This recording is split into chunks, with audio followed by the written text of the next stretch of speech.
Quais são seus lugares prediletos em São Paulo? Como uma arquiteta, como uma esteta? Quais são os seus lugares que se você fosse… Você recebe amigos gringos aqui em São Paulo? Recebo sim. Pra onde você leva eles? Então, eu gosto de mostrar o MASP sempre, claro, né? Que é um marco. Eu acho aquele vão incrível. É um totem, né? Não, eu acho aquele vão maravilhoso. E eu acho ali uma energia… Pode parecer meio, sei lá, piegas, mas… Eu acho aquele vão incrível. Sabe, aquele vão me energiza. Quando eu vim do interior, Mas assim… era o lugar que eu ia pra… Sabe, que eu respirava São Paulo.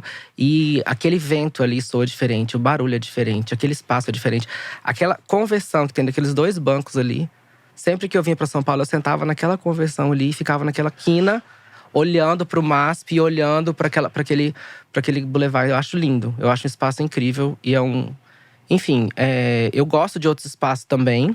O centro de São Paulo, apesar de ser horroroso, eu acho o centro de São Paulo inspirador, horroroso sabe? em qual sentido? Eu acho ele injusto. Andando pelo centro de São Paulo, eu me sinto mal, na verdade. Eu olho para as pessoas da forma que elas estão colocadas, como as coisas acontecem. Eu acho ele muito injusto. Não tem como você andar pelo centro da cidade sem ver injustiça. Então isso me machuca muito. Com você. E quando você fala de trazer um amigo gringo, talvez eu não queira, né? Mas eu levo também, porque eu acho importante. O que fala sobre a gente, Total. não tem como a gente esconder. Essa desigualdade social que o centro cristaliza muito bem, fala sobre a gente. Voltando a uma história do vão, eu acho o vão também… a gente chama ele muito de vão livre, né? Você sabe a história, né? Da Lina suspender, por que ela suspendeu. Que não podia tampar a vista do Exato. Enfim. Mas você sabe que é o vazio mais preenchido que existe no mundo, é aquele vazio. Eu acho aquele vazio escultórico. Pra mim, o MASP é a casca daquele vazio. Daquele vão que a gente chama de livre. Sim. E que não é livre, né? Porque ele toca na sensibilidade da cidade inteira. Não é à toa que as manifestações acontecem lá. Sim. Que você vai à noite e muitas vezes, durante a pandemia, eu vi aquele vão livre ocupado por moradores em situação de rua, do comércio. Eu acho que a Lina fez uma escultura de ar. E aí, pra deixá-la visível, ela colocou o prédio no MASP. Mas o grande trabalho Sim, é o vazio. Lina é o vazio. Ela projetou o vazio. Ela projetou o vazio pra mim. O último amigo gringo meu que veio pra cá, ele falou que achava o MASP muito feio. E eu falei, a gente vai voltar lá. A gente vai voltar lá. Aí ele sempre fica brincando, fala… A Carol não desistiu enquanto ela não me fez achar esse edifício bonito. Mas porque não tem como, gente. Então, não é o MASP pelo MASP. Não é por ele ser um cartão postal. Não é por ele ser uma questão conhecida. Eu acho aquela energia muito grande. E eu não traria alguém em São Paulo sem não levar ali, sabe? Eu acho muito potente. E quando eu vinha do interior pra cá, era o lugar que eu falava assim… Eu estou em São Paulo. Aquela quina, né?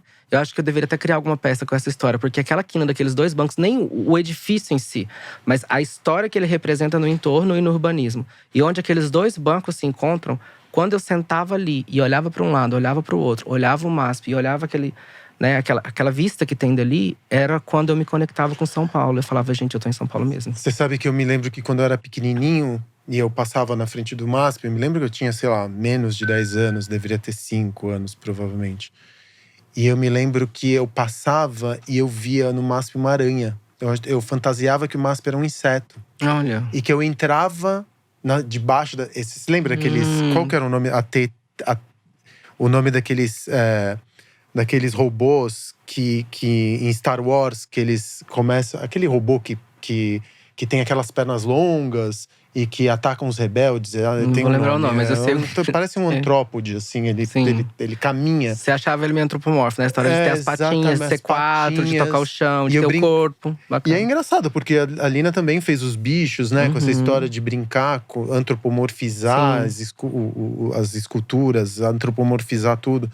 E no final das contas, você olha pra mim…